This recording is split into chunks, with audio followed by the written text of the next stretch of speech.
സ്നേഹമുള്ളവരെ, ദുഃഖവെള്ളിയാഴ്ചയുടെ ഏറ്റവും വലിയ പ്രത്യേകത, it is not an end but it is a beginning. അമേരിക്കക്കാർക്ക് വളരെ പ്രിയങ്കരനായിട്ടുള്ള പ്രസിഡന്റാണ്. അദ്ദേഹം ഒരു കത്തോലിക്കനും കൂടിയായിരുന്നു, ജോൺ എഫ് കെന്നഡി. കത്തോലിക്കറെ ന്യൂനപക്ഷമായിട്ടുള്ള രാജ്യമാണ് അമേരിക്ക. അവിടെ ഒരു കത്തോലിക്കൻ പ്രസിഡന്റ് പദത്തിലെത്തുക അപൂർവമാണ്. അദ്ദേഹം ടെക്സസിൽ വെച്ച് കറുത്ത വർഗക്കാർക്ക് അനുകൂലമായിട്ട് അവർക്ക് ജനാധിപത്യത്തിൽ സമത്വമുണ്ടെന്ന് പ്രസംഗിച്ചതിന്റെ പേരില് മൗലികവാദികൾ വെടിവെച്ചു കൊല്ലുകയാണ് ഉണ്ടായത്. അദ്ദേഹം മരിക്കുന്ന സമയത്ത് വിളിച്ചു പറഞ്ഞ വാക്കുകളാണ് അദ്ദേഹത്തിന്റെ ശവകുടീരത്തിൽ നിന്നും എഴുതപ്പെട്ടിരിക്കുന്നത്. For many here is an end, but for me here is a beginning. ഒരുപാട് മനുഷ്യർക്ക് ഈ കല്ലറ അന്ത്യമായിരിക്കാം, പക്ഷെ എന്നെ സംബന്ധിച്ചിടത്തോളം എന്റെ മഹത്വപൂർണമായ സ്വർഗീയ ജീവിതത്തിന്റെ ആരംഭമാണ്. ദുഃഖവെള്ളിയാഴ്ച സാഘോഷം കർത്താവിന്റെ പീഡാനുഭവത്തിന്റെയും മരണത്തിന്റെയും ഓർമ്മ പുതുക്കുമ്പോൾ നമ്മുടെ മുൻപിലെ ഒരു ചക്രവാളമുണ്ട്, നമ്മുടെ മുൻപിൽ ഒരു പുതിയ ഉദയനക്ഷത്രമുണ്ട്. നമ്മുടെ പ്രതിസന്ധികൾക്കും നമ്മുടെ പ്രയാസങ്ങൾക്കും നമ്മുടെ സഹനങ്ങൾക്കും നമ്മുടെ സംഘർഷങ്ങൾക്കൊക്കെ ഒരു മറുപടിയുണ്ട്. അത് കർത്താവിന്റെ ഉത്ഥാനമാണ്. പീഡാനുഭവ ചരിത്രം നിങ്ങൾ വായിച്ചു കേട്ടപ്പോഴ് പീഡാനുഭവ ചരിത്രത്തിലേക്ക്, കർത്താവിന്റെ മരണത്തിലേക്ക് കർത്താവിനെ എത്തിച്ചതിലെ വളരെ പ്രധാനപ്പെട്ട പങ്ക് വഹിച്ച ഒരു കഥാപാത്രമാണ് യൂദസ് ഇസ്കറിയോത്ത. യൂദസിനെ കുറിച്ചിട്ട് ചില വായനകള് നടത്തിയപ്പോൾ എന്നെ അത്ഭുതപ്പെടുത്തി. യൂദസ് കർത്താവിന്റെ കൂടെ കൂട്ടുചേരാനായിട്ട് അദ്ദേഹത്തെ പ്രേരിപ്പിച്ചത് രണ്ട് കാരണങ്ങളാണ്. ഒന്ന്, അവന്റെ അത്ഭുതങ്ങള് ഒരു വിജയമാണ്. രണ്ട്, അത് സാമ്പത്തിക സാധ്യതയാണ്. നമ്മുടെ മുൻപിലെ കർത്താവിന്റെ മരണം യൂദാസിനെ കുറ്റക്കാരനായിട്ട് എണ്ണപ്പെടുമ്പോൾ യൂദാസിനെ അതിലേക്ക് പ്രേരിപ്പിച്ച കാരണങ്ങള് എന്റെ ജീവിതത്തിലുണ്ടോ എന്ന് പരിശോധിക്കാൻ നമ്മൾ പരിശ്രമിക്കണം. കർത്താവ് എനിക്ക് ഒരു സാമ്പത്തിക സ്രോതസ്സാണ്. കാരണം അവന്റെ അത്ഭുതങ്ങള് ജനങ്ങൾക്ക് വളരെയേറെ പ്രിയമാണ്. കർത്താവിന്റെ കൂടെ യൂദസ് ചേർന്നത് പണത്തിന്റെ കൊതി കൊണ്ടാണ്. സമർത്ഥനായതുകൊണ്ട് കർത്താവിന്റെ കണക്കുകളുടെ കാര്യം മുഴുവൻ യൂദസിനെയാണ് കർത്താവ് ഏൽപ്പിച്ചതെന്നാണ് പറയുന്നത്. പക്ഷെ യൂദസിന്റെ ജീവിതത്തിലെ ഏറ്റവും വലിയ പരാജയം, ചരിത്രത്തിലെ ഏറ്റവും കറുത്ത നക്ഷത്രമായിട്ട് അദ്ദേഹം പരിണമിച്ചു. കർത്താവിനെ 30 വെള്ളിക്കാശിനെ ഒറ്റിക്കൊടുത്ത ആ കഥാപാത്രം ചരിത്രത്തിൽ ഒരിക്കലും മാപ്പർഹിക്കാത്തൊരു കഥാപാത്രമായി. യൂദസിനെ പറ്റിയ ആ മഹാ അപരാധം എന്നെയും നിങ്ങളെയും പല വിധത്തിൽ സ്വാധീനിക്കാൻ കാരണമാകുന്നുണ്ടോ എന്ന് ഈ ദുഃഖവെള്ളിയാഴ്ച പരിശോധിക്കണം. ഈ ദുഃഖവെള്ളിയാഴ്ച നമ്മുടെ മനസ്സിലെ കർത്താവ് കൊളുത്തുന്ന ഒരു വിളക്കുണ്ട്. അത് യൂദാസിന്റെ അന്ത്യം നമുക്ക് നൽകുന്ന പാഠം നമ്മുടെ ആത്മശോധനയുടെ വിഷയമാകണം. ഈ ലോകത്തിലെ മനുഷ്യൻ പണമുണ്ടായാൽ അതിലും വലിയൊരു വിജയമില്ലെന്ന് കരുതുന്ന ഒരു കാലഘട്ടമാണിത്. പണമുണ്ടാക്കാൻ ഏത് കുതന്ത്രങ്ങൾ ഉപയോഗിച്ചാലും വിരോധമില്ല. പണമുണ്ടായാൽ എല്ലാ കറകളും കഴുകിക്കളയുമെന്ന് ഈ ലോകത്തോട് പറയാനും പഠിപ്പിക്കാനും ആഗ്രഹിച്ചൊരു കഥാപാത്രത്തിന്റെ കഥ ദുരന്തപൂർണമായത് നമുക്ക് ആത്മശോധനയ്ക്ക് വിഷയമാക്കണം. പണം കൊണ്ട് വിജയം നേടാൻ കഴിയുമെന്നുള്ള ധാരണ, പണമുണ്ടായാൽ ഉണ്ടാക്കിയ മാർഗം പിന്നെ പ്രശ്നമല്ലെന്ന് ചിന്തിക്കാനുള്ള പ്രലോഭനം, അത് നമ്മെ സംബന്ധിച്ചിടത്തോളം നമ്മുടെ ക്രൈസ്തവ വിശ്വാസത്തിന്റെ മൂലക്കല്ലിളക്കുന്നതാണ്. ഇന്ന് പലപ്പോഴും നമ്മൾ ജീവിതത്തെ നോക്കിക്കാണുന്നത് സക്സസ് വിത്തൗട്ട് വിറ്റ്നസ് ആണ്. വിജയിച്ചാ മതി, അതിന് പിന്നെ സാക്ഷിയൊന്നും ആവശ്യമില്ല. എങ്ങനെയെങ്കിലും വിജയിക്കണം, ഏത് കുതന്ത്രങ്ങൾ ഉപയോഗിച്ചാലും വിജയിച്ചാൽ ബാക്കിയെല്ലാം കഴുകിക്കളയും. യൂദാസ് അങ്ങനെ ചിന്തിച്ചതാണ്. 30 വെള്ളിക്കാശ് കർത്താവിനെ വിൽക്കാൻ വാങ്ങിച്ച ഉടമ്പടിയുടെ അച്ചാരമായിരുന്നു. കർത്താവിനെ കൊലയ്ക്ക് വിധിക്കാൻ ആളെ കാണിച്ചു കൊടുത്ത് കൊലയ്ക്ക് വിധിക്കാൻ യൂദാസ് 30 വെള്ളിക്കാശ്, ചരിത്രത്തിലെ ഏറ്റവും ദുരന്തപൂർണമായിട്ടുള്ളൊരു പ്രയോഗമാണ് 30 വെള്ളിക്കാശ്. അതിനേക്കാൾ ദുരന്തപൂർണമായിട്ടുള്ളൊരു പ്രയോഗം കർത്താവിന്റെ രക്ഷാകര ചരിത്രത്തിലില്ല. 30 വെള്ളിക്കാശ്, 30 വെള്ളിക്കാശിനെ കർത്താവിനെ ഒറ്റിക്കൊടുത്ത യൂദാസ്. യൂദാസിന്റെ ചരിത്രം അവസാനിക്കുന്നത് യൂദാസ് കെട്ടിത്തൂങ്ങി ചത്തു എന്നാണ് പറയുന്നത്. കർത്താവ് മരണത്തിന് വിധിക്കപ്പെട്ടു. കർത്താവ് കൊലയ്ക്ക് കൊണ്ടുപോകുന്നു എന്ന് കേട്ടപ്പോൾ അഭാരം താങ്ങാൻ പറ്റാതെ ആ 30 വെള്ളിക്കാശ് തനിക്ക് തന്നവരുടെ മുമ്പിൽ വലിച്ചെറിഞ്ഞിട്ട് യൂദാസ് പോയി കെട്ടിത്തൂങ്ങി ചാവുകയാണ് ഉണ്ടായത്. യഹൂദന്മാരെ കാശ് ഉപയോഗിച്ചിട്ട് പറഞ്ഞു, നല്ല കാര്യങ്ങൾക്കൊന്നും ഇത് കൊള്ളില്ല, നല്ല കാര്യങ്ങൾക്കൊന്നും ഇത് കൊള്ളില്ല. അതുകൊണ്ട് അവരൊരു കുശവന്റെ പറമ്പ് വാങ്ങിച്ചു. ആ പറമ്പിന് അവരിട്ട പേരാണ് അക്കൽദാമ.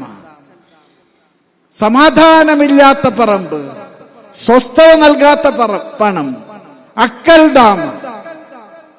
എന്റെ പ്രിയപ്പെട്ട സഹോദരങ്ങളെ, പണമുണ്ടാക്കാൻ വഴിവിട്ട മാർഗങ്ങള് ഉപയോഗിക്കുമ്പോൾ, വഴിവിട്ട മാർഗങ്ങളിലൂടെ പണം സ്വരൂപിക്കാൻ നമ്മൾ പരിശ്രമിക്കുമ്പോൾ നമ്മുടെ കുടുംബങ്ങള് അക്കൽദാമകളുടെ തുടർച്ചയാകുകയല്ലേ. പല കുടുംബങ്ങളിൽ സമാധാനമില്ല, പല കുടുംബങ്ങളിലും സ്വസ്ഥതയില്ല, പല കുടുംബങ്ങളിലും സന്തോഷമില്ല. മാലാഖമാര് കർത്താവിന്റെ ജനനത്തിലെ ലോകത്തോട് പറഞ്ഞ ഏക വാർത്ത എന്താണെന്നറിയാമോ?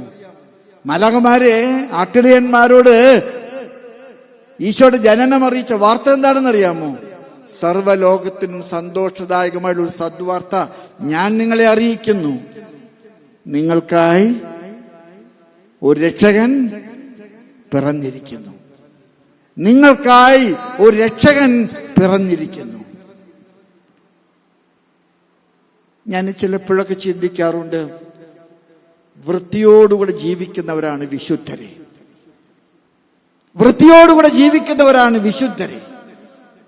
നമ്മുടെയൊക്കെ ജീവിതത്തില് പണമുണ്ടായാൽ, വൃത്തിയായി, പണമുണ്ടെങ്കിൽ എന്തുമാകാം.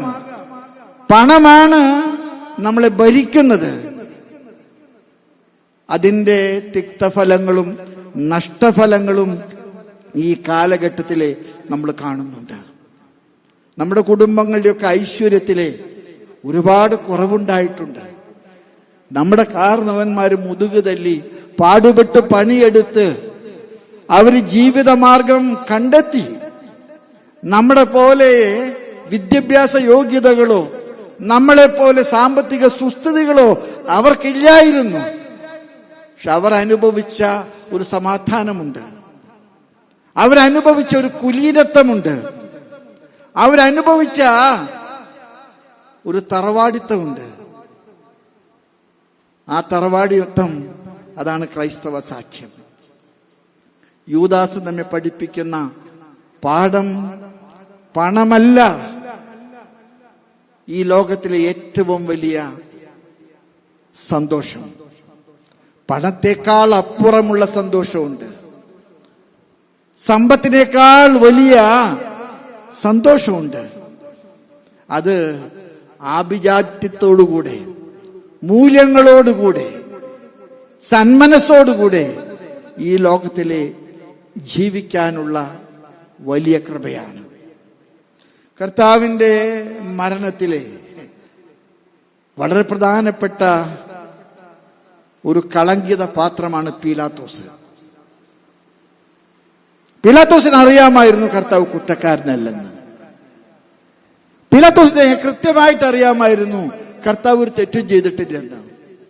പക്ഷെ പീലാത്തോസ് വിധിവാചകം പറഞ്ഞത് തൽക്കാലം പിടിച്ചു നിൽക്കാൻ വേണ്ടിയിട്ടാണ്. ഈ വിധിവാചകം എഴുതി കൊടുത്തില്ല എങ്കിൽ താൻ തെറിക്കുമെന്ന്, തന്നെ പുറത്താക്കുമെന്ന് പേടിയുള്ളത് കൊണ്ട്.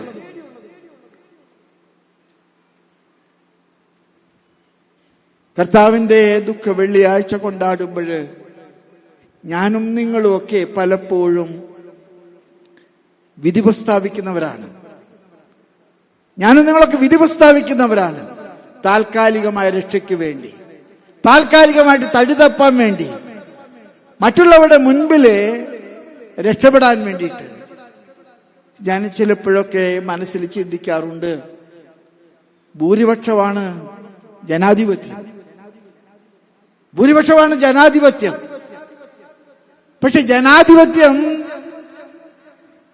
ഭൂരിപക്ഷം കൊണ്ട് മാത്രം നടക്കുന്ന ഒന്നാണ്.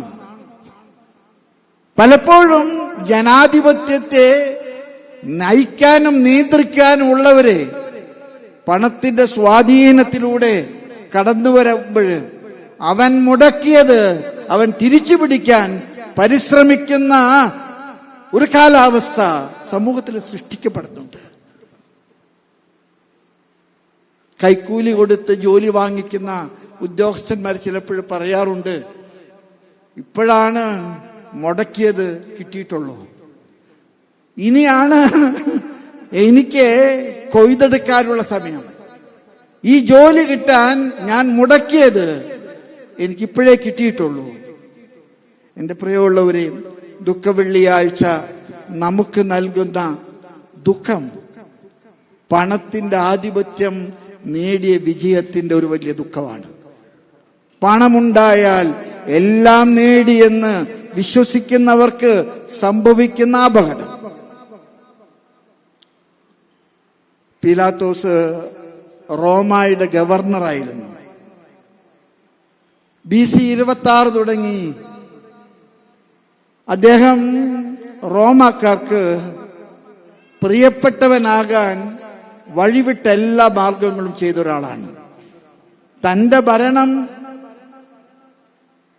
അപകടം കൂടാതെ മുന്നോട്ട് പോകാൻ അദ്ദേഹം ചെയ്യാത്ത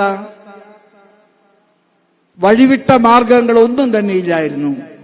എല്ലാം അദ്ദേഹം ചെയ്തു. പക്ഷേ ഒരിക്കലും അദ്ദേഹത്തിന് ശ്രേയസ് ഉണ്ടായില്ല. അദ്ദേഹത്തിന് ഒരിക്കലും സമാധാനം ഉണ്ടായില്ല. കർത്താവ് മരിച്ചു എന്ന് കേട്ടപ്പോൾ ഏറ്റവും കൂടുതൽ മനസ്സിന്റെ സമാധാനം നഷ്ടപ്പെട്ടത് പീലാത്തോസിനാണ്. അവൻ 3-ാം ദിവസം ഉയർപ്പിക്കപ്പെട്ടു എന്ന് കേട്ടപ്പോൾ ഏറ്റവും കൂടുതൽ അസ്വസ്ഥനായത് പീലാത്തോസാണ്. പീലാത്തോസിന്റെ കഥാപാത്രങ്ങള് നമ്മുടെ ചുറ്റുമുണ്ട്, നമ്മുടെയൊക്കെ ക്രൈസ്തവ ജീവിതത്തിലുണ്ട്. അധികാരത്തിൽ നിലനിൽക്കാൻ, പണം കൊണ്ട് വിജയം നേടാൻ ഞാനും നിങ്ങളൊക്കെ നടത്തുന്ന പരിശ്രമങ്ങളെ ഇന്ന് ആത്മപരിശോധനയ്ക്ക് വിധേയമാക്കുന്നത് നല്ലതാണ്.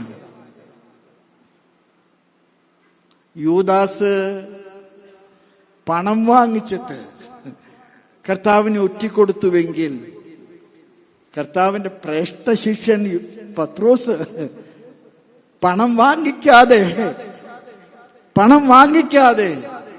കർത്താവിനെ ഉപേക്ഷിച്ചവനാണ്. യോഹന്നാന്റെ സുവിശേഷത്തിലെ 18-ാമത്തെ അധ്യായത്തിലെ 25 തുടങ്ങിയുള്ള വചനങ്ങൾ നിങ്ങൾ വായിക്കുമ്പോൾ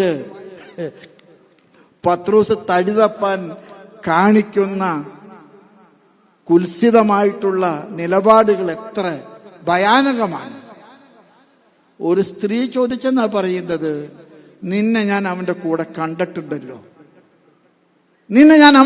കണ്ടിട്ടുണ്ടല്ലോ. പത്രോസ് കൊടുത്ത മറുപടി എന്താണെന്നറിയാമോ?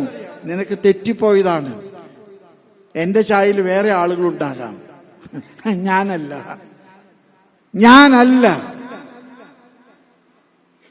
പത്രോസ് കൗതുകം കൊണ്ട് കർത്താവിന് എന്ത് സംഭവിക്കുന്നു എന്ന് അറിയാനായിട്ട് പീലാത്തോസിന്റെ കൊട്ടാരത്തിലേക്ക് കടന്നു. പത്രോസ് ചെയ്ത കയ്യബ്ദം വാളുകൊണ്ട് വെട്ടിയപ്പോഴ് ചെവി മുറിഞ്ഞ പട്ടാളക്കാരന്റെ ഒരു സഹപ്രവർത്തകൻ അവിടെ ഉണ്ടായിരുന്നു. പത്രോസിനോട് ചോദിച്ചു, നീയല്ലടാ വാളെടുത്ത് വെട്ടിയത്? വാള് കണ്ടിട്ടില്ലെന്നാ പറഞ്ഞത്. ഞാൻ വാളൊരിക്കലും കണ്ടിട്ടില്ലെന്നാ പറഞ്ഞത്. പിടിച്ചു നിൽക്കാൻ കർത്താവിനെ ഉപേക്ഷിക്കുന്ന പത്രോസിന്റെ ചിത്രം നമ്മുടെയൊക്കെ ജീവിതത്തിലുണ്ട് പ്രിയമുള്ളവരെ. നമ്മൾ പള്ളിയിലൊക്കെ എല്ലാ കാര്യങ്ങളും മുമ്പിലാണ്. പള്ളിയുമായി ബന്ധപ്പെട്ട എല്ലാ കാര്യങ്ങളിലും നമ്മൾ നേതൃത്വം കൊടുക്കുന്നവരാണ്. ഇടവകളിലൊക്കെ നമുക്ക് പത്രോസിന്റെ സ്ഥാനമാണ്. നമ്മൾ പറഞ്ഞാൽ എല്ലാവരും ഒതുങ്ങും, എല്ലാവരും അടങ്ങും. പക്ഷേ പത്രോസ് വിശ്വാസയോഗ്യമല്ലാത്ത ഒരു നിലപാടെടുത്ത ഒരാളാണ്. യോഹന്നാന്റെ സുവിശേഷത്തിലെ കർത്താവ് പത്രോസിനെ മുഖ്യ അപ്പസ്തോലനായിട്ട് മാറ്റുന്നതിന് മുൻപ് പത്രോസിനോട് ചോദിക്കുന്ന ഒരു ചോദ്യമുണ്ട്. ആ ചോദ്യം ഈ ദുഃഖ വെള്ളിയാഴ്ച കർത്താവ് നമ്മളോടൊക്കെ ചോദിക്കുന്ന ചോദ്യമാണ്. പത്രോസേ, നീ ഇവരെക്കാൾ അധികമായിട്ട് എന്നെ സ്നേഹിക്കുന്നുവോ? പത്രോസ് മറുപടി പറഞ്ഞ എന്താണെന്ന് അറിയാമോ? കർത്താവേ നിനക്കെല്ലാം. ആ ഉത്തരത്തിലെ വലിയ ഒരു സത്യവാങ്മൂലമുണ്ട്. കർത്താവേ, ഞാൻ ബലഹീനനാണ്, ഞാൻ 3 പ്രാവശ്യം നിന്നെ ഉപേക്ഷിച്ചവനാണ്.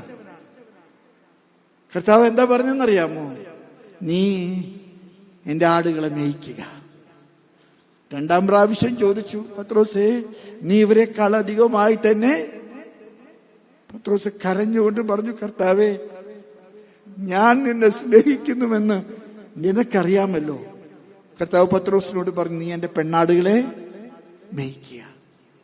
3-ാം പ്രാവശ്യവും കർത്താവ് കുത്തി ചോദിച്ചപ്പോഴ് പത്രോസ് വാവിട്ട് കരഞ്ഞിട്ട് പറഞ്ഞു, കർത്താവേ, നിനക്ക് എല്ലാം അറിയാമല്ലോ. പത്രോസേ, നീ എന്റെ കുഞ്ഞാടുകളെ മേയ്ക്കുക. The more you go up, the more your credibility. മുകളിലോട്ട് പോകും തോറും നമ്മുടെ വിശ്വസ്തത എന്ന് പറയുന്നതുണ്ടല്ലോ, നമ്മുടെ കഴിവുകൊണ്ട് നടക്കുന്ന ഒരു കാര്യമല്ലെന്ന് പത്രോസ് മനസ്സിലാക്കണമെന്ന് കർത്താവിന് ബോധ്യമുണ്ടായിരുന്നു. പത്രോസിനെ മുഖ്യ അപ്പസ്തോലനായിട്ട് കർത്താവ് ഭരമേൽപ്പിച്ചത് കർത്താവിന്റെ നേതൃ ശുശ്രൂഷയ്ക്ക് വരുന്നവർക്കൊക്കെയുള്ളൊരു ഓർമ്മപ്പെടുത്തലാണ്. നിന്നെ നേതൃ ശുശ്രൂഷയ്ക്ക് ഞാൻ വിളിക്കുന്നത് നിന്റെ കഴിവ് കൊണ്ടല്ല, നിന്റെ ബുദ്ധി കൊണ്ടല്ല, നിന്റെ സാമർത്ഥ്യം കൊണ്ടല്ല, നിന്റെ കഴിവുകേട് കൊണ്ടാണ്.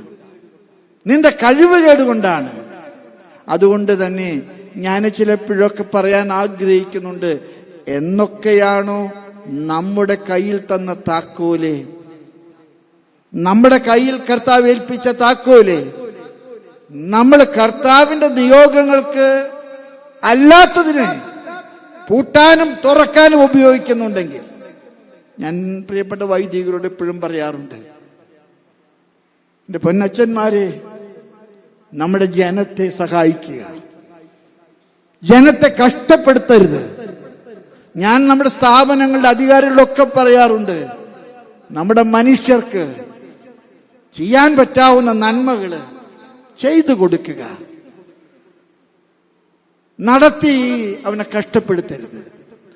കർത്താവ് പത്രോസിനോട് ചോദിച്ചു, നീ ഇവരെക്കാൾ അധികമായിട്ട്, ഞാൻ താക്കോൽ സ്ഥാനത്ത് വന്നത് എന്റെ കഴിവ് കൊണ്ടല്ല, എന്റെ കഴിവുകേടുകൾ കൊണ്ടാണെന്നും അതുകൊണ്ട് ഞാൻ കൂടുതൽ ജാഗ്രതയോടുകൂടെ മറ്റുള്ളവരെ സഹായിക്കാൻ സന്നദ്ധനാകണം.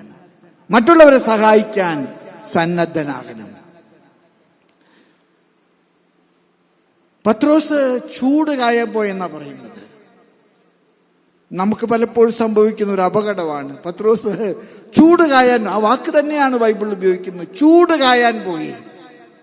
ഈ ചൂട് കായാൻ പോയി എന്നൊക്കെ പറയുമ്പോൾ അതിന്റെ പിറകില് ചൂടാക്കാൻ പോകാൻ നമ്മൾ പറയുന്നൊരു ശൈലിയുണ്ട്.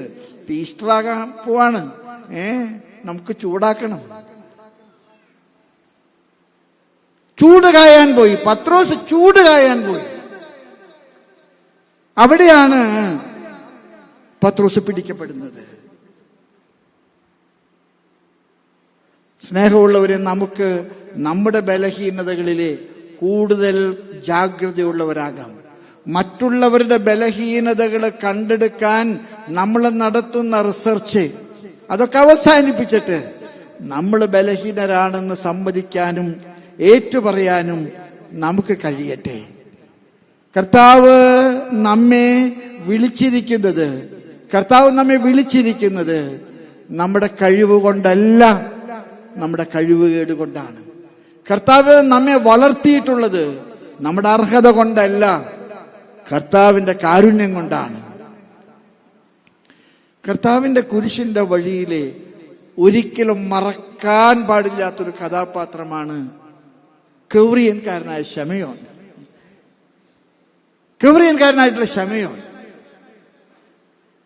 ശമയോന്റെ കഥ ഞാൻ വായിക്കുകയായിരുന്നു. മർക്കോസിന്റെ സുവിശേഷത്തിലെ 15-ാമത്തെ അധ്യായത്തിൽ നിങ്ങളത് കാണും. കർത്താവിനെ ജീവനോടെ കുരിശിൽ തറയ്ക്കണമെന്ന് യഹൂദന്മാർക്ക് നിർബന്ധമായിരുന്നു. പക്ഷേ കർത്താവിന്റെ ശാരീരികമായിട്ടുള്ള പാടുകേട്, അവന്റെ അവശത കണ്ടപ്പോൾ അവർക്ക് തോന്നി ഇവൻ കാൽവരിയിലെ ഗോകുൽത്തായിലെത്തുകയില്ലെന്ന് മനസ്സിലായി. അതുകൊണ്ട് അവർ ചുറ്റും നോക്കി. തടിമിടുക്കുള്ള അരോഗതരുടെ ഗാത്രനായിട്ടുള്ള ഒരു മനുഷ്യരെ കണ്ടെത്തി. അവനെ ബലം പ്രയോഗിച്ച് പിടിച്ചതാണ്. യഹൂദന്മാരുടെ അധികാരത്തിന്റെ ധാർഷ്ട്യം കൊണ്ട് അവനെ പിടിച്ചിട്ട് പറഞ്ഞു, എടാ, ഇവനെ ജീവനോടെ കുരിശിൽ തറച്ചു കൊല്ലണം, ചുമക്കാൻ പറഞ്ഞു. എത്രയോ ഭാഗ്യവാനായിട്ടുള്ള ശമയോൻ. നിർബന്ധത്തിന് വഴങ്ങിയിട്ടാണ് അവൻ ആ കുരിശെടുത്തത്. പക്ഷെ ഇന്ന് ചരിത്രത്തിലെ ശമയോൻ ഒരു കഥാപാത്രമാണ്. അവൻ ആ കുരിശ് താങ്ങി. കർത്താവിന്റെ കുരിശ് ചുമക്കാൻ വിളിക്കപ്പെട്ട ശമയോൻ. ഞാൻ ചിലപ്പോഴൊക്കെ എന്റെ സഹോദരനോട് പറയാൻ ആഗ്രഹിക്കുന്നവരാണ്, ഭാര്യാഭർത്തൃ ബന്ധം എന്നൊക്കെ പറയുന്നത് കുരിശും ശമയോനുമാണ്, കുരിശും വെറോനിക്കയുമാണ്. നമ്മുടെയൊക്കെ ജീവിതത്തിലെ ജീവിത പങ്കാളി. ഞാൻ ചിലപ്പോഴൊക്കെ വിചാരിക്കാറുണ്ട്, നമ്മുടെ അമ്മമാരെ സഹിക്കുന്ന എത്രയോ വലിയ ദുഃഖവെള്ളിയാഴ്ചകളുണ്ട്. പക്ഷെ ഭർത്താവിനോട് വിശ്വസ്തത അവർ പുലർത്തുന്നത് ശമയോന്റെ കഥ ഓർത്തിട്ടാണ്, വെറോനിക്കയുടെ കഥ ഓർത്തിട്ടാണ്. ഒരിക്കലും ഒതുങ്ങാത്ത വിധത്തില് കുടുംബത്തെ അടക്കി ഭരിക്കുന്ന ഭാര്യമാരുടെ ജീവിതത്തിൽ മനം നോക്കുന്ന എത്ര ഭർത്താക്കന്മാരുണ്ട്. ഇവിടെ നിങ്ങൾ മനസ്സിലാക്കണം, ശമയോനും വെറോനിക്കായും കടന്നുപോയ കഥാപാത്രങ്ങളല്ല, ഇന്ന് ചരിത്രത്തിലെ തുടരുന്ന കഥാപാത്രങ്ങളാണ്. ഈ കഥാപാത്രങ്ങൾ ഇന്നും സമൂഹത്തിൽ തുടരുന്നുണ്ട്. ഞാൻ തൃശ്ശൂരിലെ വിവാഹ കോടതിയിൽ ജോലി ചെയ്യുമ്പോൾ ഞാൻ ചിലരോടൊക്കെ പറയാറുണ്ട്, മക്കളെ കേസ് പോയ നീ രക്ഷപ്പെടുവായിരിക്കാം, പക്ഷെ ഞാൻ നിന്നോടൊരു കാര്യം പറയട്ടെടാ, തമ്പുരാൻ തന്നൊരു കുരിശായിട്ടങ്ങ് കാണും. ഒരു ചെറുക്കൻ കൗൺസിലിങ്ങിന് എന്റെ മുമ്പിൽ നിന്ന് എഴുന്നേറ്റിട്ട് എന്നോട് പറഞ്ഞു, പിതാവേ ഞാനത് സമ്മതിക്കുന്നു, ശരിയാണ്, എന്നെ പറ്റിച്ചതാണ്. അവൾക്ക് മുമ്പ് അസുഖം ഉണ്ടായിരുന്നു. നിയമവിദഗ്ധന്മാർ എന്നോട് പറഞ്ഞു, കേസ് കൊടുത്താൽ നിനക്ക് അനുകൂലമായിട്ട് കിട്ടും. പക്ഷെ എന്റെ മുൻപിൽ പിതാവ് വെച്ചൊരു ചോദ്യമുണ്ട്, എടാ ഈ കല്യാണം ഞാൻ വേർപ്പെടുത്തിയാലേ ഇനി കിട്ടാൻ പോകുന്ന പെണ്ണ് എല്ലാ ഗുണമേന്മയുള്ള ആളാകുമെന്ന് നിനക്ക് ഉറപ്പുണ്ടോ? ഒന്നാമത്തേലും നീ രണ്ടാമതൊരു വിവാഹത്തിന് മുന്നോട്ട് വരുമ്പോൾ എളുപ്പമാകില്ല, അതുകൊണ്ട് സഹിക്കുക മോനെ. അവൻ പറഞ്ഞു, ഞാനത് ഏറ്റെടുക്കുന്നു. ഇന്നും അവർ സന്തോഷമായിട്ട് ജീവിക്കുന്നുണ്ട്. അവർക്ക് 4 മക്കളുണ്ട്. ഞാൻ വല്ലപ്പോഴൊക്കെ നാട്ടിൽ ചെല്ലുമ്പോൾ എന്നെ കാണാൻ വരാറുണ്ട്. അവര് പറയാറുണ്ട്, പിതാവേ ഞങ്ങൾ സന്തോഷമായിട്ട് പോകുന്നു, ഇവിടെ മരുന്ന് കഴിക്കുന്നുണ്ട്, പക്ഷെ കുഴപ്പമൊന്നുമില്ല, ഞങ്ങൾ വളരെ സന്തോഷമായിട്ട് പോകുന്നു. പിതാവെന്ന് പറഞ്ഞത് ഞാൻ കേട്ടു. നമ്മുടെ ദുഃഖവെള്ളിയാഴ്ച കുരിശ് ചുമക്കാനുള്ള വലിയ വെല്ലുവിളിയുടെ ദിവസമാണ്. ശമയോന്റെ സ്ഥാനത്ത് നിൽക്കാനുള്ള വിളിയാണ്. വെറോനിക്കയുടെ സ്ഥാനത്ത് നിന്നുകൊണ്ട് മുഖം തുടയ്ക്കാനുള്ള ഒരവസരമാണ്. ഈ വെറോനിക്കയുടെ വെള്ളശീല ഇതെത്ര പവിത്രമായ ശീലയാണ്. ഞാൻ ചിലപ്പോഴൊക്കെ വിചാരിക്കാറുണ്ട്, വെറോനിക്ക കർത്താവ് രക്തം വാർന്ന മുഖവുമായിട്ട് വരുന്ന കണ്ടപ്പോൾ അവളുടെ തുവാലയെടുത്ത് കർത്താവിന്റെ മുഖത്തെ അവൾ തുടച്ചു. കർത്താവ് തിരിച്ചവൾക്ക് എന്താ കൊടുത്തെന്നറിയാമോ? കർത്താവ് തിരിച്ചവൾക്ക് കൊടുത്തത് തന്റെ മുഖഛായയാണ്. വെറോനിക്കയുടെ വെള്ളശീലയിൽ പതിഞ്ഞ മുഖഛായ. കുടുംബങ്ങളിലെ പ്രാരാബ്ദങ്ങളുടെ ഒക്കെ നടുവിലെ ഞാൻ നിങ്ങളോട് പറയട്ടെ, നിങ്ങൾ കർത്താവിന്റെ മുഖം തുടയ്ക്കുന്ന വെള്ളശീലകളാണ്.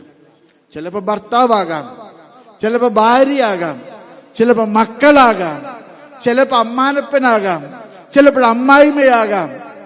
എല്ലാം നമുക്ക് പ്രതികൂലമാകുമ്പോഴും രക്തം വാർന്നൊഴുകുന്ന മുഖം തുടയ്ക്കുന്ന വെള്ളശീല പോലെ നമുക്ക് ജീവിക്കാൻ കഴിയട്ടെ. നിങ്ങളുടെ പലരുടെയും മുഖത്ത് ഈശോയുടെ ചായയുണ്ട്. കാരണം എന്താണെന്നറിയാമോ? നിങ്ങൾ ജീവിതത്തിന്റെ തിക്തതകളുടെ നടുവിലെ, സങ്കടങ്ങളുടെ നടുവിലെ കർത്താവിനെ ഓർത്തവരാണ്. കർത്താവിനെ ഓർത്തവരാണ്. വെറോനിക്ക എന്നൊരു കഥാപാത്രത്തെ ബൈബിളിൽ കാണുന്നില്ല. ശമയോനുണ്ട്, പക്ഷെ വെറോനിക്കയില്ല. പക്ഷെ വെറോനിക്കയെ കൂട്ടിച്ചേർത്തത് വെറോനിക്കയുടെ ദൗത്യം തുടരാൻ ഞാനും നിങ്ങളും വിളിക്കപ്പെട്ടതെന്ന് ഓർമ്മപ്പെടുത്താൻ വേണ്ടിയിട്ടാണ്. ഞാനും നിങ്ങളും വിളിക്കപ്പെട്ടുവെന്ന് ഓർമ്മപ്പെടുത്താൻ വേണ്ടിയിട്ടാണ്. കർത്താവിന്റെ മുഖഛായയോടുകൂടി ജീവിക്കാനുള്ള കൃപയ്ക്ക് വേണ്ടി നമുക്ക് പ്രാർത്ഥിക്കാം. ഞാൻ നിങ്ങളോട് നല്ല കള്ളനെ കുറിച്ച് അല്പമൊന്ന് പറയാൻ എനിക്ക് ആഗ്രഹമുണ്ട്. ദുഷ്ടനായ 2 പേരെയാണ് കർത്താവിന്റെ ഇടതും വലതും തൂക്കിയത്. പക്ഷെ അതിൽ ഒരുത്തൻ നല്ല കള്ളൻ എന്ന് വിളിക്കപ്പെട്ടു. ഇടതുവശത്തുള്ളവൻ കർത്താവിനെ തെറി വിളിക്കുകയായിരുന്നു. നീ കാരണം ഞങ്ങള് ഈ ദുരന്തത്തെ വന്ന് പെട്ടതെന്ന് അവൻ കർത്താവിനെ തെറി വിളിച്ചപ്പോ നല്ല കള്ളൻ പറഞ്ഞു, എടാ അരുത്, നമ്മൾ 2 പേരും വെള്ളം കുടിക്കുന്നത് നമ്മൾ കട്ടുതിന്നത് കൊണ്ടാ. എന്നാൽ അവൻ സഹിക്കുന്നത് തെറ്റ് ചെയ്യാതെയാണ്. എന്നിട്ട് അവൻ പറഞ്ഞു, കർത്താവേ, നീ നിന്റെ രാജ്യത്തെ ചെല്ലുമ്പോ എന്നെ കൂടെ ഫുൾട്ടൻ ജീഷ്യൽ ദ ലൈഫ് ഓഫ് ക്രൈസ്റ്റ് എന്ന പുസ്തകത്തിലെ മനോഹരമായിട്ട് പറയുന്നുണ്ട്, ആദ്യമായിട്ട് പറുദീസായിലേക്കുള്ള വിസ സ്റ്റാമ്പ് ചെയ്ത പാസ്പോർട്ട്, ആദ്യമായിട്ട് സ്വർഗരാജ്യത്തിലേക്കുള്ള വിസ സ്റ്റാമ്പ് ചെയ്ത പാസ്പോർട്ട് നല്ല കള്ളന്റെ പാസ്പോർട്ടാണ്. നീ എന്നോട് കൂടെ പറുദീസായിലായിരിക്കും. ക്രിസ്തുമതത്തിന്റെ ഏറ്റവും വലിയ മഹത്വം എന്ന് പറയുന്നത് എന്താണെന്നറിയാമോ? ക്രിസ്തുമതത്തിന്റെ ഏറ്റവും വലിയ മഹത്വം ധൂർത്തപുത്രനെ കാത്തിരിക്കുന്ന ഒരു പിതാവിന്റെ ചിത്രം നമ്മളോട് പറയുന്ന ഒരേ ഒരു വിശ്വാസ സംഹിത അത് കത്തോലിക്ക വിശ്വാസമാണ്, ക്രൈസ്തവ വിശ്വാസമാണ്. ധൂർത്തപുത്രനെ കാത്തിരിക്കുന്ന പിതാവ്, കതക് തുറന്നിട്ട പിതാവ്, ഒരിക്കലും അടയ്ക്കാത്ത വാതിലുകള് തുറന്നിട്ടിരിക്കുന്നത്. നമ്മുടെയൊക്കെ കുടുംബങ്ങളിലെ നമ്മുടെ സഹോദര സ്നേഹങ്ങള് നമ്മൾ പരിശോധിക്കേണ്ടതുണ്ട്. ഞാൻ ചിലപ്പോഴൊക്കെ വിചാരിക്കാറുണ്ട്, നമ്മുടെ സമൂഹവും നമ്മുടെ സമുദായവും അധോഗതിയിലേക്ക് പോകുന്നത് പുറത്തുനിന്ന് ശത്രുക്കൾ വന്ന് ആക്രമിച്ചിട്ടല്ല, അകത്ത് സഹോദരങ്ങൾ തമ്മില് പടപൊരുതിയിട്ടാണ്.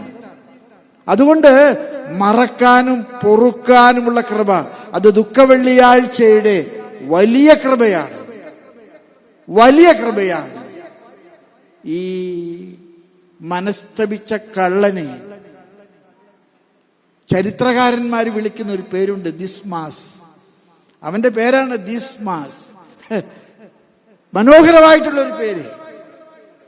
ഒരിക്കലും അളക്കാൻ കഴിയാത്ത ഔദാര്യം ഏറ്റുവാങ്ങിയ അവൻ കർത്താവിനോട് എന്നും നന്ദിയുള്ളവനായിരുന്നു. മനസ്തപിച്ച ആ നല്ല കള്ളന്റെ അനുഭവം നമുക്കുണ്ടാകട്ടെ. ഞാൻ ഒരു കഥാപാത്രത്തെ കൂടെ നിങ്ങളുടെ മുൻപിൽ അവതരിപ്പിക്കുകയാണ്. അത് അരിമത്തയക്കാരൻ ഔസേപ്പും നിക്കോദേമോസുമാണ്. അരിമത്തയക്കാരൻ ഔസേപ്പ് പള്ളിയിലെ വികാരിയച്ചൻ കല്ലറ വിൽക്കുന്നെന്ന് കേട്ടപ്പോഴ് അല്പം ബോണസ് റേറ്റില് കല്ലറ വാങ്ങിച്ചവനാണ്. നിക്കോദേമോസിന് അത് അറിയാമായിരുന്നു.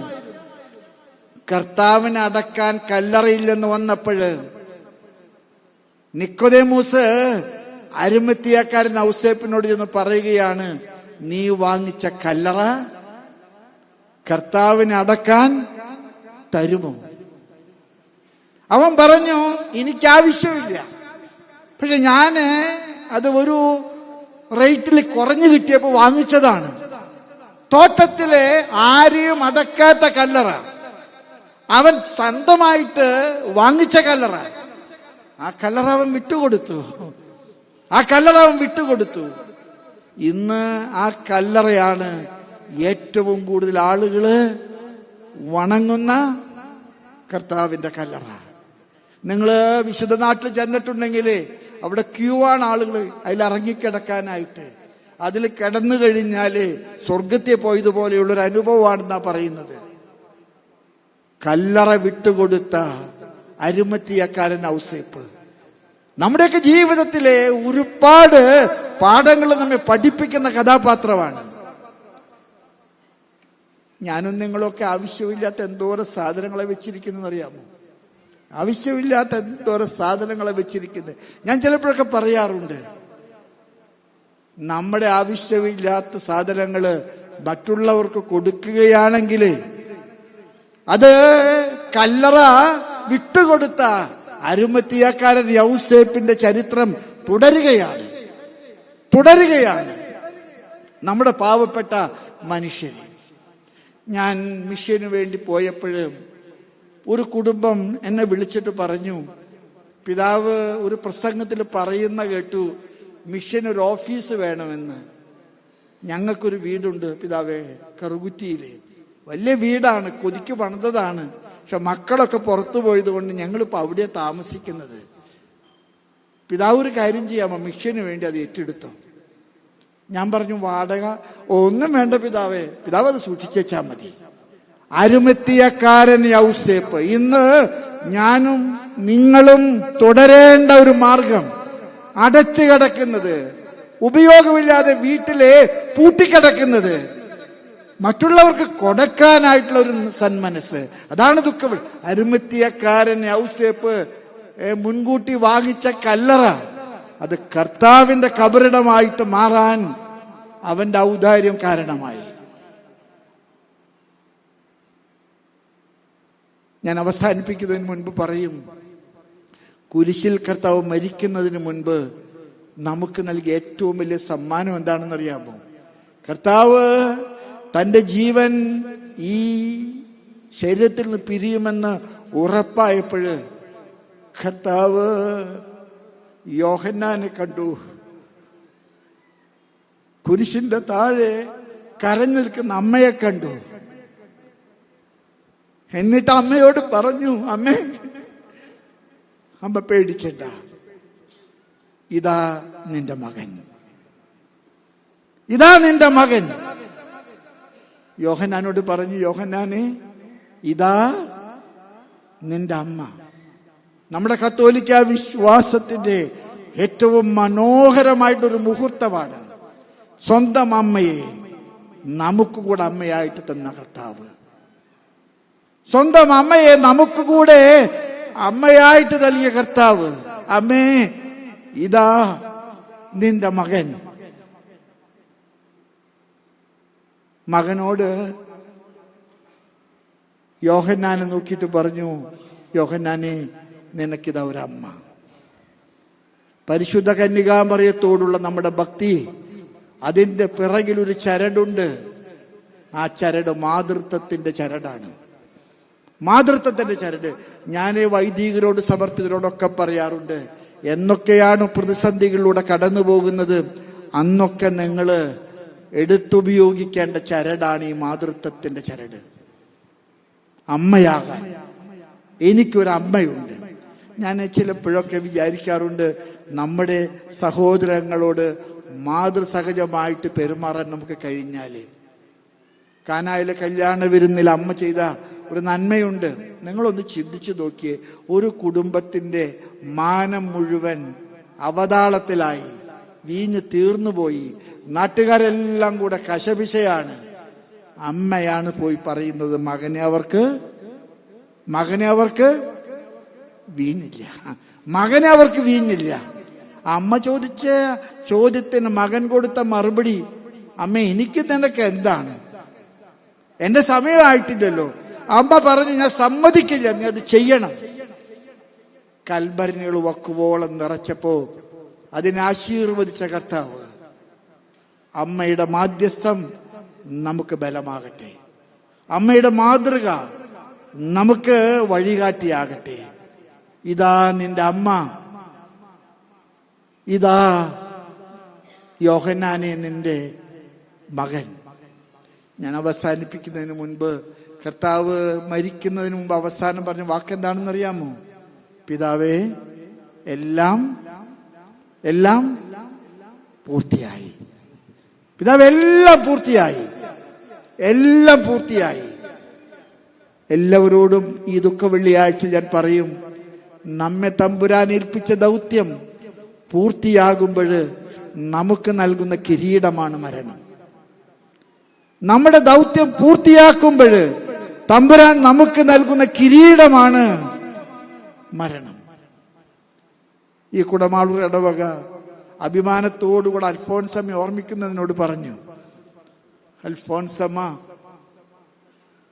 സഹനത്തെ കിരീടമായി കണ്ടവളാണ്. സഹനത്തെ കിരീടമായി കണ്ടവളാണ്. അൽഫോൻസമ്മ പറയാറുണ്ട്, എന്നും പറയാറുണ്ട്, എനിക്ക് തമ്പുരാൻ തന്ന വരം, സ്വർഗത്തിലേക്ക് പോകാനുള്ള വരം എന്റെ സഹനമാണ്. സ്വർഗത്തിലേക്ക് പോകാൻ എനിക്ക് തമ്പുരാൻ തന്ന കോവണിയാണ് സഹനം. സഹനങ്ങളെ നോക്കിക്കാണാൻ കർത്താവിന്റെ ദുഃഖ വെള്ളിയാഴ്ച നമ്മെ പ്രാപ്തരാക്കട്ടെ. ഞാൻ നിങ്ങൾക്ക് എല്ലാവർക്കും ദുഃഖ വെള്ളിയാഴ്ചയുടെ നന്മകൾ പ്രാർത്ഥിക്കുന്നു. ഈസ്റ്ററിലേക്ക് നമ്മൾ അടുത്തു. ദുഃഖ വെള്ളിയാഴ്ച കഴിഞ്ഞാല് ഈസ്റ്റർ ആഘോഷിക്കാനുള്ള ഒരുക്കങ്ങൾ തുടങ്ങും. കോഴിയെ പിടിക്കണം, മാംസം വാങ്ങിക്കണം, മീൻ കൊണ്ടുവരണം. ഞാൻ നിങ്ങളോട് പറയും, ഈസ്റ്റർ ഏറ്റവും സന്തോഷമായിട്ട് ആഘോഷിക്കാൻ ദൈവം നിങ്ങളെ അനുഗ്രഹിക്കട്ടെ. പക്ഷെ ഈസ്റ്ററിന്റെ സന്തോഷം സമാധാനമാണെന്ന് മറക്കാതെ ഇരിക്കാൻ നിങ്ങളോട് ഞാൻ അപേക്ഷിക്കുന്നു. സമാധാനം കളഞ്ഞിട്ടുള്ള ഒരു സന്തോഷവും നമുക്ക് അനുവദനീയമല്ലെന്ന് തിരിച്ചറിയുക. സമാധാനം അനുഭവിക്കാനും സമാധാനം മറ്റുള്ളവർക്ക് കൊടുക്കാനും ഈ വർഷത്തെ ഈസ്റ്റർ കാരണമാകട്ടെ. സഭ കടന്നു പോകുന്ന എല്ലാ ബുദ്ധിമുട്ടുകളുടെ നടുവിലും നിങ്ങൾ സഭയ്ക്ക് വേണ്ടി പ്രാർത്ഥിക്കണം. സഭ എല്ലാ പ്രതിസന്ധികളെയും അതിജീവിക്കും. ഭാരതം തെരഞ്ഞെടുപ്പിന് ഒരുങ്ങുകയാണ്. നിങ്ങൾക്കെല്ലാവർക്കും അറിയാം. നമ്മുടെ വോട്ടവകാശം കൃത്യമായും ഉത്തരവാദിത്വത്തോടുകൂടി ഉപയോഗിക്കാൻ നമുക്ക് ഉത്തരവാദിത്വമുണ്ട്. ഞാൻ ചിലപ്പോഴും പറയാൻ ആഗ്രഹിക്കുന്ന ഒരു കാര്യമുണ്ട്. എൻ്റെ വോട്ടവകാശം ഞാൻ ഉപയോഗിക്കാൻ കടപ്പെട്ടവനാണ്. അത് എൻ്റെ നാടിനോടുള്ള എൻ്റെ കടമയാണ്. നമ്മളിൽ ഒരുപാട് പേര് വോട്ട് ചെയ്യാതെ വീട്ടിൽ കുത്തിയിരിക്കുന്നവരുണ്ട്. ഞാൻ നിങ്ങളോട് പറയും, വോട്ട് ചെയ്യാതെ കുത്തിയിരിക്കുന്നവരെ അവർക്ക് ഭരണഘടന നൽകുന്ന ഉത്തരവാദിത്വത്തിൽ നിന്ന് വിട്ടുമാറുന്നവരാണ്. ഉത്തരവാദിത്വത്തോടുകൂടെ വോട്ടവകാശം ഉപയോഗിക്കാൻ നമുക്ക് കഴിയട്ടെ. ഏത് കക്ഷിക്ക് വോട്ട് ചെയ്യണമെന്ന് അത് തീരുമാനിക്കാൻ നിങ്ങൾക്ക് അവകാശമുണ്ട്. അതേക്കുറിച്ചൊന്നും എനിക്ക് അഭിപ്രായം പറയാൻ അവകാശമില്ല. പക്ഷേ വോട്ടവകാശം കൃത്യമായും വ്യക്തമായും ഉപയോഗിക്കാനുള്ള നമ്മുടെ കൂട്ടുത്തരവാദിത്വം നമ്മൾ ഉപയോഗിക്കണം. പിതാവിന് വേണ്ടി നിങ്ങൾ പ്രാർത്ഥിക്കണം. സഭയ്ക്ക് വേണ്ടി നിങ്ങൾ പ്രാർത്ഥിക്കണം. ഉത്ഥാന പെരുന്നാളിൻ്റെ സർവമംഗളങ്ങളും ഈ ദുഃഖവെള്ളിയാഴ്ചയിലെ ഈ തിരുക്കർമ്മത്തിലെ ഞാൻ മുൻകൂട്ടി ആശംസിക്കുന്നു. കർത്താവിൻ്റെ സമാധാനം നിങ്ങൾക്ക്, നിങ്ങളുടെ കുടുംബങ്ങൾക്ക്, നമ്മുടെ സമൂഹത്തിന്, നമ്മിലൂടെ ലോകം മുഴുവനിലുണ്ടാകാൻ ദൈവം ഇടവരുത്തട്ടെ. ആമേൻ.